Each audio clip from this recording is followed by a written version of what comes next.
Hello everyone, welcome back to my channel smart study with doctor Sandeep. पिछली कई videos में हम एमएड सेकेंड सेमेस्टर और फोर्थ सेमेस्टर के प्रीवियस ईयर के क्वेश्चन पेपर्स का सॉल्यूशन लेकर चल रहे हैं। उसी श्रृंखला को आगे बढ़ाते हैं।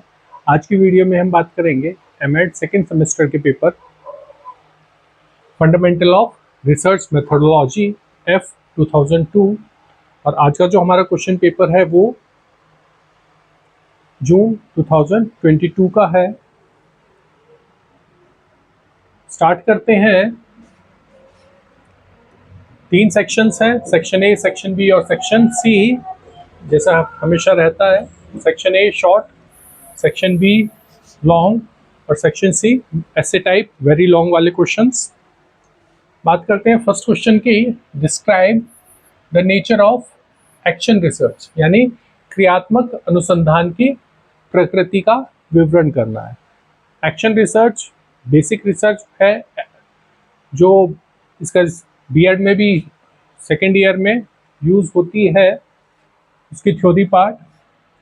यहाँ पर हमें एक्शन रिसर्च के बारे में बताना है और फिर सीधा उसके नेचर के बारे में बताएंगे।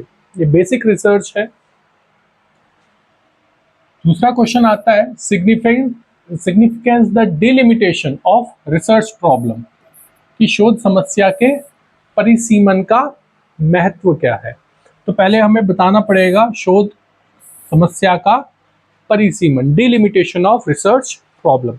जब हम कोई रिसर्च ले रहे हैं तो उस रिसर्च को हमें बाउंड्रीज में बांटना है, या दूसरे शब्दों में कहें कि उसे डिलिमिट करना है, सीमाएं बांधनी है अपनी शोध की। तो वो जो प्रक्रिया है शोध की सीमाओं को बांधने की, वो परिसीमन कहलाती है। उसके बारे में बताना है और फिर इट्स सिग्निफिकेंस, कि उसका महत्व क्या है। इसके बाद बात आती है discuss the sources of knowledge, कि ज्ञान के स्रोतों का वर्णन करना है। तो हमें पहले बताना पड़ेगा कि नॉलेज क्या है, ज्ञान, और ज्ञान को प्राप्त करने के लिए कौन कौन से स्रोत हमारे पास है, उन स्रोतों के बारे में डिस्क्राइब करना है। फिर बात आती है strength of quantitative research approach, गुणात्मक अनुसंधान उपागम की सबलताएं क्या है। बहुत इंपॉर्टेंट है क्वालिटेटिव और क्वांटिटेटिव रिसर्च। यहाँ पर उन्होंने स्ट्रेंथ पूछी है क्वालिटेटिव रिसर्च की, तो हमें सबसे पहले क्वालिटेटिव रिसर्च यानी गुणात्मक अनुसंधान के बारे में बताना पड़ेगा। आफ्टर दैट उसकी जो स्ट्रेंथ है, कि उसकी जो सबलताएं हैं, कि इसकी क्या इम्पोर्टेंस है, क्यों क्वालिटेटिव रिसर्च उपयोगी मानी जाती है, उसमें अपना आंसर में मेंशन करेंगे। फिर बात आती है explain the techniques of snowball sampling, हिम कंदूक प्रतिचयन प्रविधि की व्याख्या कीजिए। जब हम सैंपल और सैंपलिंग टेक्निक्स के बारे में पढ़ते हैं तो उसका एक टाइप है स्नोबॉल सैंपलिंग।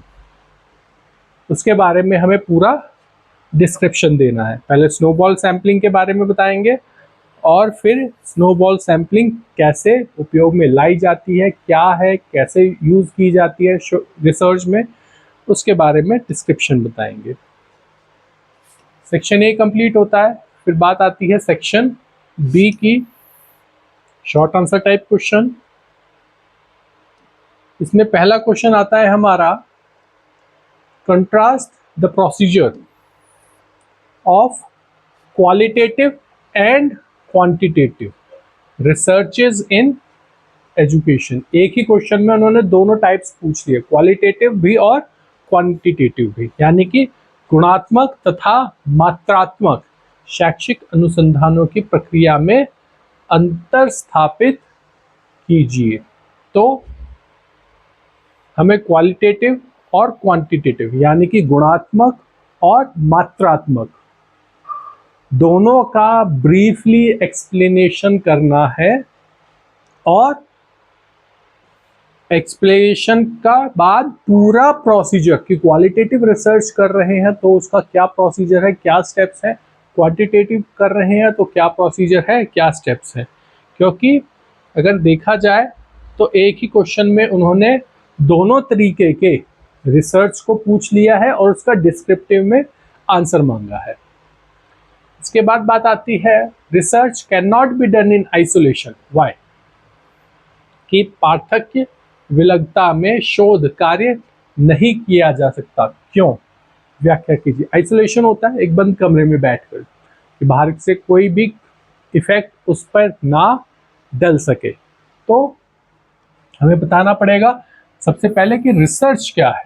यहाँ पर हम जर्नल रिसर्च बताएंगे, एजुकेशनल रिसर्च बता भी सकते हैं, लेकिन क्योंकि क्वेश्चन में सीधा सीधा रिसर्च के बारे में पूछा है तो हम जनरली रिसर्च ही लेकर चलेंगे।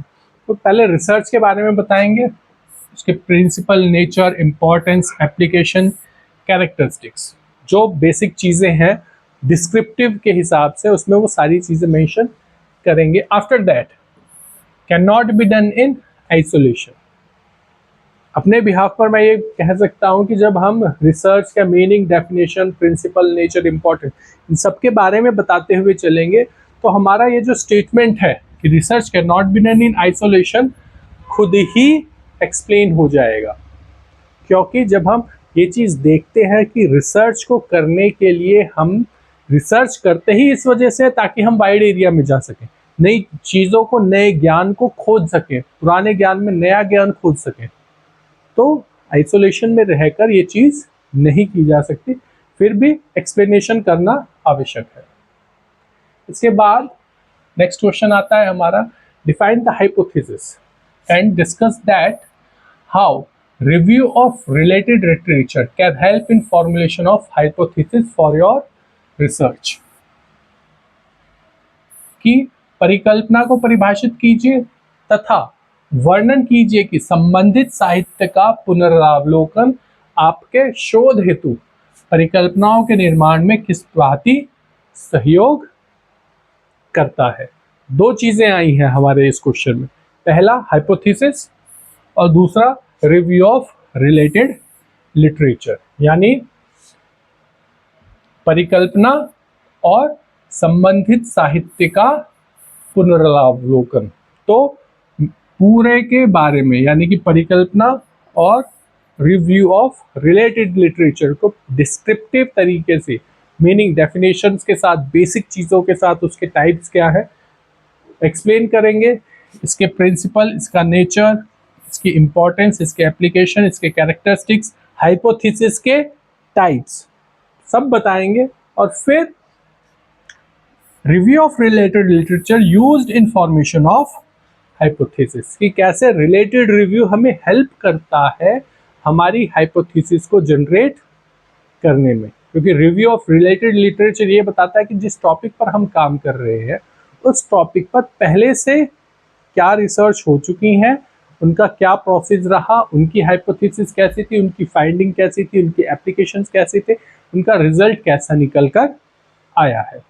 तो हमारा जो रिलेटेड रिव्यू है वो हमें हमारी रिसर्च प्रॉब्लम की हाइपोथेसिस बनाने में कैसे हेल्प करता है। इसके बाद बात आती है सेक्शन सी की, लॉन्ग एसे टाइप क्वेश्चन।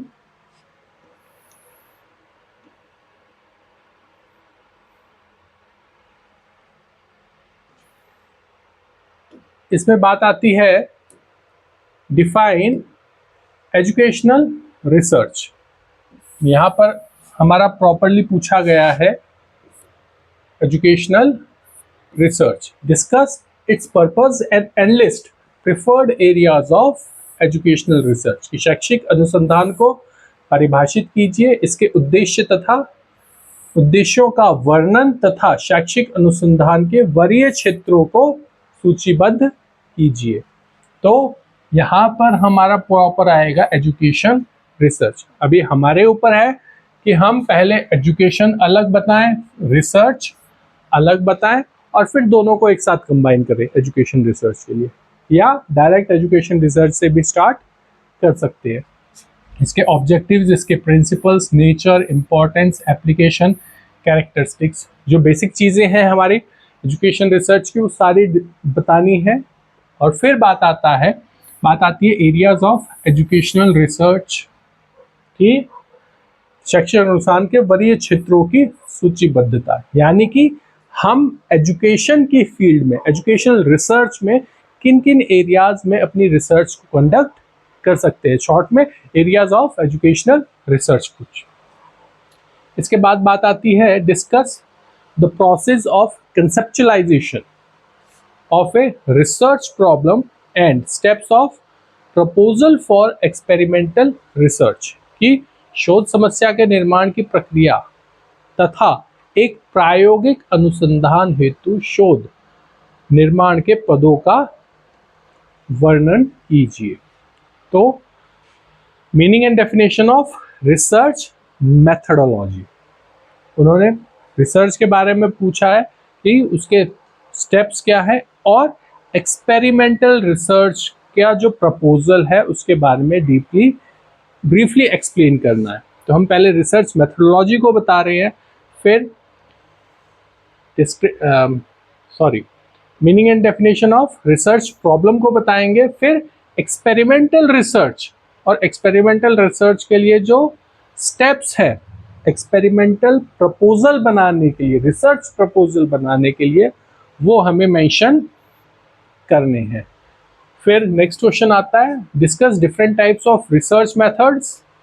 यहाँ पर वो बात आएगी कि हम सबसे पहले रिसर्च मेथडोलॉजी को समझाएंगे। That fall under umbrella term descriptive method of educational research, कि जो डिस्क्रिप्टिव मेथड है एजुकेशनल रिसर्च का, उसमें कौन कौन से मेथड्स आते हैं।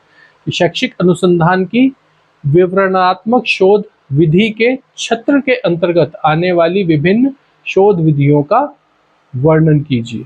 तो हमें पहले रिसर्च मेथडोलॉजी बतानी है, फिर डिस्क्रिप्टिव मेथड क्या होता है उसे डीपली समझाना है, और डिस्क्रिप्टिव मेथड के अंतर्गत जितने भी प्रकार के मेथड्स आते हैं, शोध विधियां आती हैं, उन शोध विधियों के बारे में पूरा डिस्क्रिप्शन देंगे।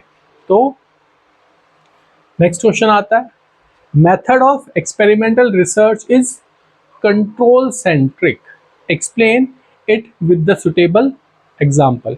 प्रयोगात्मक अनुसंधान विधि नियंत्रण केंद्रित है, समुचित उदाहरण द्वारा इस कथन की व्याख्या करनी है। अब स्पेशली हम बात कर रहे हैं एक्सपेरिमेंटल रिसर्च की, तो फिर से एक्सपेरिमेंटल रिसर्च के बारे में बताएंगे, उसके ऑब्जेक्टिव, उसके principle, nature, importance, application, characteristics, जो बेसिक चीजें हैं, डीप चीजें हैं उस एक्सपेरिमेंटल रिसर्च को समझाने के लिए। उसके बाद experimental research is control centric, briefly explain this statement. जब हम एक्सपेरिमेंटल रिसर्च के बारे में प्रिंसिपल, ऑब्जेक्टिव्स, एप्लीकेशन, कैरेक्टरिस्टिक्स इतना डीपली समझाएंगे तो ये चीज़ क्लियर हो जाएगी कि एक्सपेरिमेंटल रिसर्च जो है वो कंट्रोल्ड कंडीशंस में क्यों की जाती है। सीधी सी बात है, लेबोरेटरीज में ये रिसर्चेज होती है, और लेबोरेटरीज में सारी चीज़ें कंट्रोल्ड कंडीशंस में रखना बहुत आवश्यक है। हालांकि ये क्वेश्चन और पहले जो क्वेश्चन आया था आइसोलेशन का, एक दूसरे के विपरीत है, लेकिन दोनों अपनी जगह पर सही है, क्योंकि वहां पर हम एक्सपेरिमेंटल रिसर्च सिर्फ एक टाइप की रिसर्च है जहां पर आइसोलेशन की आवश्यकता पड़ती है। लेकिन अगर हम डीपली देखें अगर इसमें भी, तो इसमें आइसोलेशन केवल कंट्रोल कंडीशन एक्सपेरिमेंट के टाइम पर किया जा रहा है, बाकी नहीं। इसके बाद नेक्स्ट क्वेश्चन आता है हमारा define ethnomethodology and explain general points of external criticism of source in historical research की नृवंशीय अध्ययन विधि को परिभाषित कीजिए तथा शैक्षिक ऐतिहासिक अनुसंधानों में स्रोतों की बाह्य समालोचना को सामान्य बिंदुओं में वर्णन करना है। तो पहले हम बात करेंगे मीनिंग एंड डेफिनेशन ऑफ एंथ्रोमेथोडोलॉजी, जो टर्म यूज हुई है इसके बारे में बताएंगे। फिर हम बात करेंगे कि हिस्टोरिकल रिसर्च में जो हमारा एक्सटर्नल क्रिटिसिज्म है वो क्या मायने रखता है। एंथ्रोमेथोलॉजी और हिस्टोरिकल रिसर्च के बारे में बताएंगे, इसके ऑब्जेक्टिव्स, प्रिंसिपल्स, नेचर्स, जो बेसिक फंडामेंटल चीज़ें हैं उसके बारे में प्रॉपर डिस्क्रिप्शन देंगे। आफ्टर दैट जो स्टेटमेंट आया है external criticism of historical research, इसकी क्रिटिसिज्म करना है। देखिए सीधी सी बात है, जब हम कोई हिस्टोरिकल रिसर्च कर रहे होते हैं तो वहाँ पर इंटरनल और एक्सटर्नल क्रिटिसिज्म से हमें हमारी रिसर्च की वैल्यू या क्वालिटी का पता लगता है, जनरल जो चीज़ आती है। तो वही चीज़ यहाँ पर है कि जो एक्सटर्नल क्रिटिसिज्म है उसके बारे में क्यों आवश्यक है हिस्टोरिकल रिसर्च के लिए, उसका ब्रीफली हमें आंसर मेंशन करना है इस क्वेश्चन के लिए। इस वीडियो में इतना ही, मिलते हैं नेक्स्ट वीडियो में नए क्वेश्चन पेपर के साथ, तब तक के लिए धन्यवाद।